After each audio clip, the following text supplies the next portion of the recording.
Hola, soy Ludivina y hoy les quiero hablar de un libro que se titula El costo del discipulado, la dicotomía entre gracia barata y gracia sublime, por Dietrich Bonhoeffer. Dietrich Bonhoeffer creó la expresión gracia barata como forma de resumir el abuso de la gracia. Él vivió en la Alemania nazi y lo abrumaba la cobardía con la que reaccionaban los cristianos ante las amenazas de Hitler.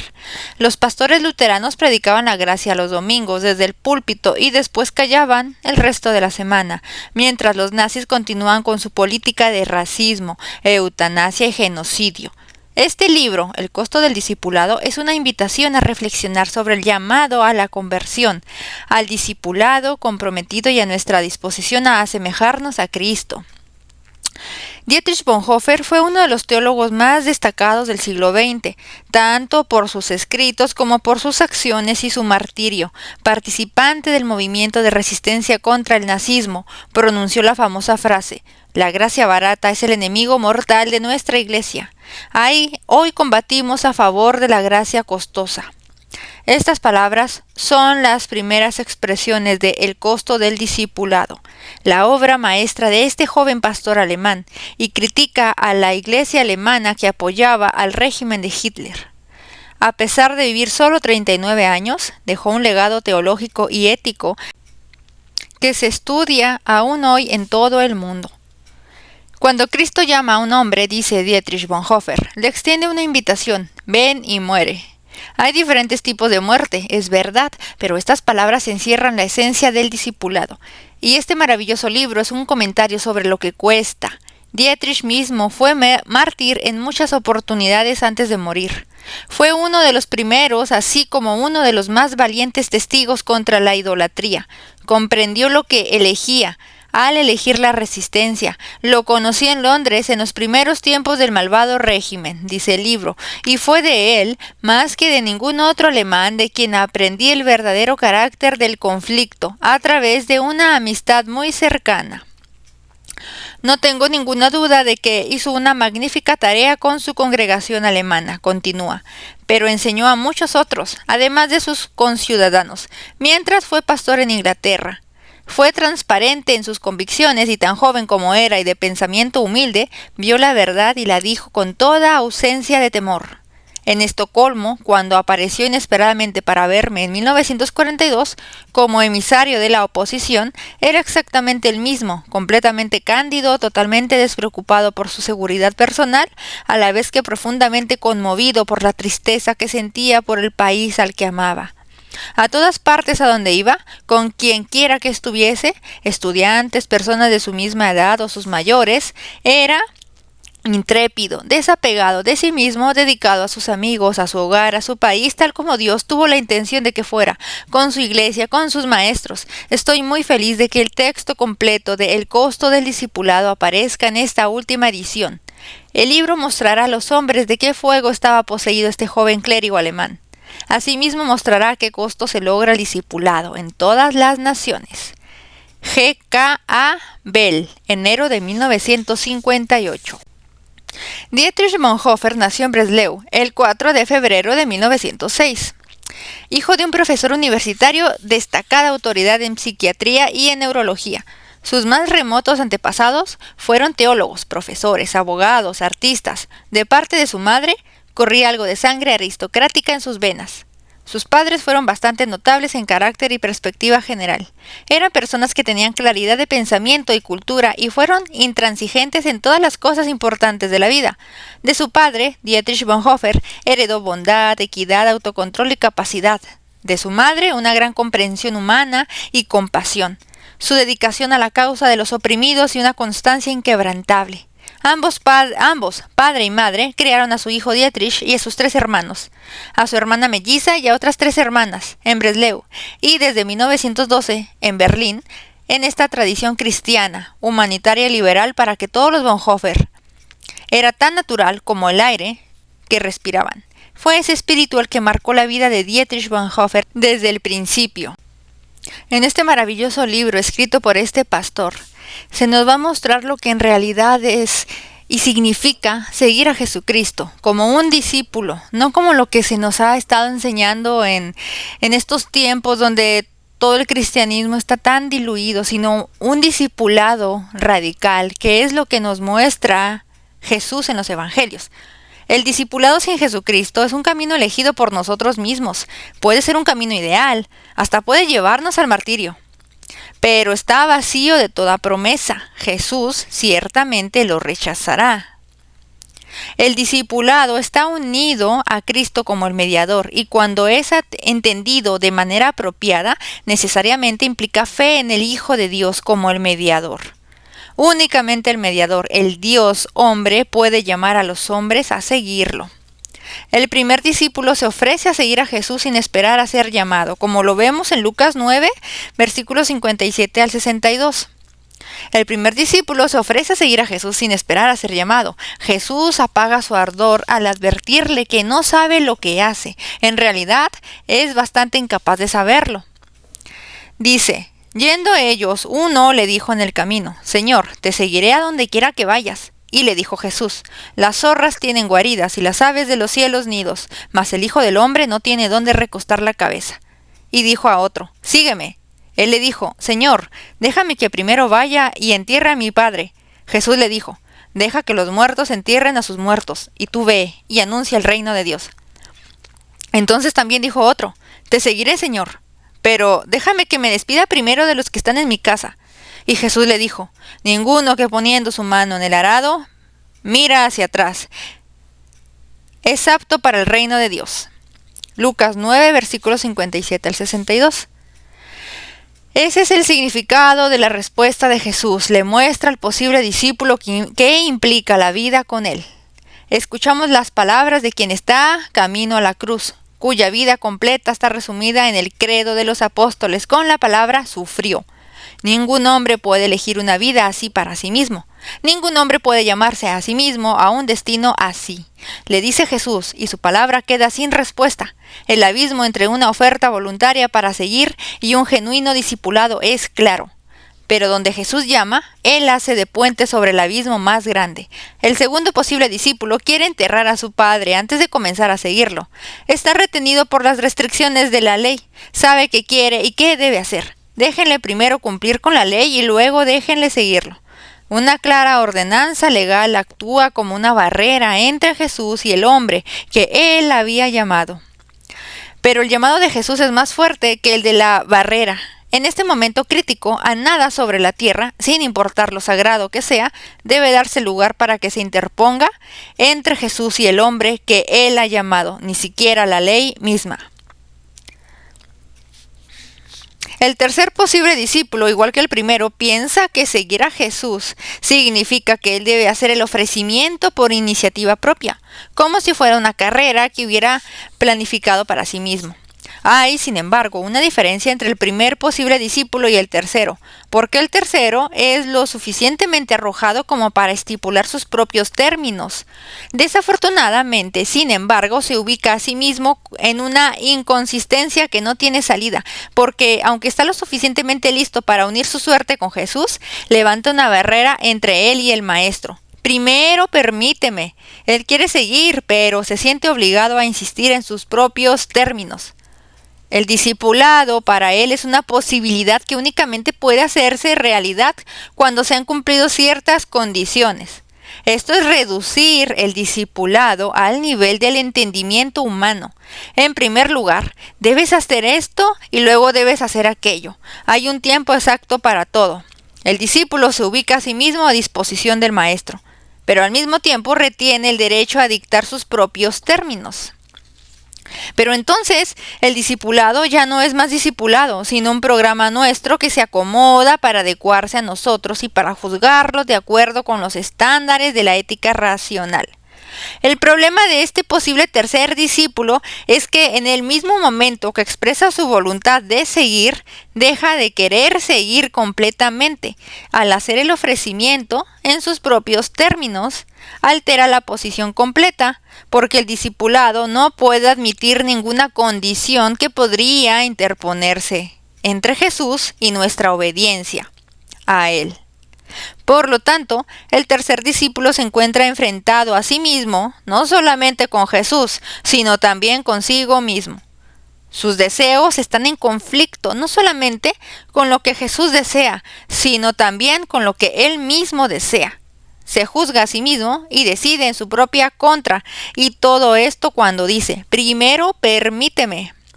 La respuesta de Jesús gráficamente le demuestra que está en desacuerdo consigo mismo y que excluye el discipulado. Nadie que pone su mano en el arado y mira atrás es apto para el reino de Dios. Si vamos a seguir a Jesús, debemos dar ciertos pasos definitivos.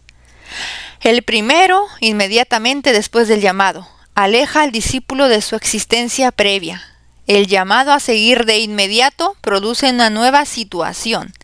Quedarse en la vieja situación hace que el discipulado sea imposible. Leví debe dejar el cobro de impuestos y Pedro sus redes a fin de seguir a Jesús.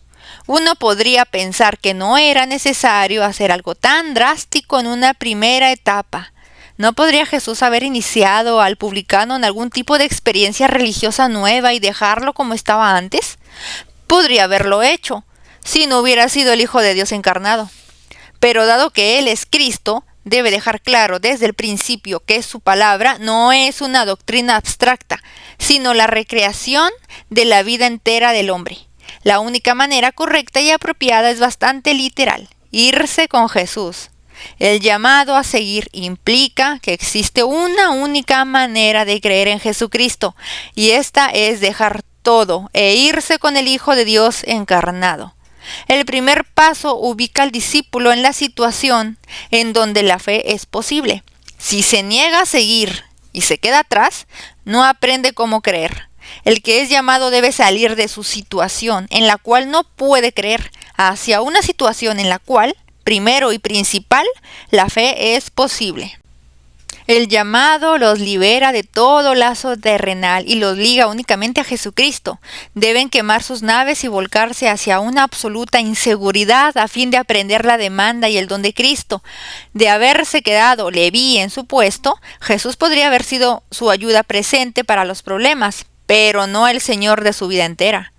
En otras palabras, Leví jamás hubiera aprendido a creer. Se debe crear una nueva situación en la cual es posible creer en Jesús como Dios encarnado. El camino a la fe pasa a través de la obediencia al llamado de Jesús, a menos que se demande un paso definitivo. El llamado se desvanece en el aire y si los hombres imaginan que pueden seguir a Jesús sin tomarlo, se engañan a sí mismos, igual que los fanáticos. Es solamente el llamado de Jesús lo que la transforma en una situación donde es posible la fe. En segundo lugar, una situación donde la fe es posible jamás se puede demostrar desde el lado humano. El discipulado no es un ofrecimiento que el hombre le hace a Cristo. Es solamente el llamado el que crea la situación. En tercer lugar, esta situación no posee jamás ningún valor intrínseco ni mérito en sí misma. Es únicamente a través del llamado que recibe su justificación. Por último, aunque no lo menos importante, la situación en la cual la fe es posible por sí misma solamente resulta posible a través de la fe. Solamente aquel que cree es obediente y únicamente el que es obediente cree. En el mismo modo, algo antibíblico es sostener la primera proposición sin la segunda. Pensamos que entendemos cuando escuchamos que la obediencia es posible únicamente donde existe fe. ¿No es que la obediencia sigue a la fe como los buenos frutos crecen de un buen árbol? Primero fe, luego obediencia. Si por eso queremos decir que es la fe la que justifica y no el acto de obediencia, todo está bien y es bueno, porque esa es la presuposición esencial y sin excepción de todo lo que sigue. Sin embargo, si hacemos una distinción cronológica entre fe y obediencia, y ponemos a la obediencia después de la fe, estamos divorciando la una de la otra, y entonces aparece la pregunta práctica: ¿cuándo debe comenzar la obediencia? La obediencia permanece separada de la fe, desde el punto de vista de la justificación. Es necesario separarlas de este modo, pero jamás debemos perder de vista su esencial unidad, porque la fe es real únicamente cuando existe obediencia, jamás sin ella, y la fe solamente se hace fe en el acto de obediencia. Dado entonces que no podemos hablar adecuadamente de obediencia como la consecuencia de la fe, y debido a que no debemos olvidar jamás la indisoluble unidad entre las dos, tenemos que ubicar aquella proposición que expresa que únicamente aquel que cree es obediente, junto a la otra en un pie de igualdad, la cual dice que únicamente aquel que es obediente cree. En el primer caso, la fe es la condición de la obediencia y en el otro, la obediencia es la condición de la fe. Exactamente del mismo modo en el cual la obediencia es llamada la consecuencia de la fe, también debe ser llamada la presuposición de la fe. Solamente el obediente cree. Si vamos a creer, debemos obedecer una orden concreta. Sin este paso preliminar de obediencia, nuestra fe solamente será un sinsentido y nos llevará a la gracia barata. Todo depende del primer paso. Tiene una cualidad singular propia. El primer paso de la obediencia hace que Pedro deje sus redes y que después salga fuera del barco. Llama al joven hombre a dejar sus riquezas. Solamente esta nueva existencia creada a través de la obediencia puede hacer posible la fe. En el Evangelio, el primero de todos los pasos que un hombre debe dar es un acto que afecta radicalmente su existencia completa. Si un borracho afirma afirma una promesa o un hombre rico entrega todo su dinero, ambos están liberándose por sí mismos de la esclavitud al alcohol o las riquezas, pero no de la esclavitud hacia ellos mismos. Aún se mueven en su propia órbita, tal vez aún más que antes. Aún están sujetos al mandato de las obras, aún tan sumergidos en la muerte de la vieja vida como lo estaban antes. Por supuesto, la obra se tiene que hacer, pero por sí misma jamás puede liberarlos de la muerte, desobediencia e impiedad. La nueva vida que nos abre incluso es una vida dentro de los límites de nuestra antigua existencia y por lo tanto una total mala comprensión de la verdadera naturaleza de la nueva vida. Nosotros aún permanecemos en la incredulidad. No obstante, la obra externa debe ser hecha porque nosotros todavía tenemos que encontrar nuestro camino para entrar en la situación donde la fe es posible. Debemos dar un paso definitivo. ¿Qué significa esto? Que solamente podemos darlo correctamente si fijamos nuestros ojos, no en la obra que hacemos, sino en la palabra con la cual Jesús nos llama a hacerla. Pedro sabe que no se anima a salir del barco con su propia fuerza. Su primer paso sería su perdición, y de esta manera clama: Señor, manda que yo vaya a ti sobre las aguas. Y Jesús responde: ven. Cristo primeramente debe llamarlo, porque el paso puede solamente ser dado en su palabra. Este llamado es su gracia, que lo llama a salir de su muerte hacia la nueva vida de obediencia. Pero una vez que Cristo lo ha llamado, Pedro no tiene alternativa. Debe abandonar el barco e ir hacia él. Al final, el primer paso de obediencia puede ser un acto de fe en la palabra de Cristo. Debemos afirmar claramente que el paso de obediencia debe darse antes de que la fe pueda ser posible. A menos que obedezca, un hombre no puede creer. ¿Está preocupado porque le cuesta creer? Nadie debería sorprenderse ante la dificultad de la fe. Si existe alguna parte de su vida donde se resiste conscientemente o desobedece el mandato de Jesús, ¿existe alguna parte de su vida que usted se niega a rendir ante su petición? ¿Alguna pasión pecaminosa, tal vez, o algo de animosidad, alguna esperanza, tal vez su ambición o su razón? Si es así, no debe sorprenderse de que no haya recibido al Espíritu Santo, de que la oración sea difícil o de que su pedido de tener fe permanezca sin respuesta. Más bien, vaya y reconcíliese con su hermano, renuncie al pecado que lo tiene atrapado y luego recuperará su fe. Si ignora la palabra del mandato de Dios, no recibirá su palabra de gracia. El hombre que desobedece no puede creer, porque únicamente el que obedece puede creer. El llamado de gracia de Jesús ahora se transforma en una estricta orden. Haz esto, entrega aquello, abandona el barco y ven a mí. Cuando un hombre dice que no puede obedecer el llamado de Jesús porque cree o porque no cree, Jesús dice, primero obedece, realiza la obra externa, renuncia a la ligadura, entrega los obstáculos que te separan de la voluntad de Dios. No digas que no tienes fe, no la tendrás en tanto persistas en desobediencia y te niegues a dar el primer paso. Así tampoco debe decir que tiene fe y por lo tanto no hay necesidad de tener que dar el primer paso.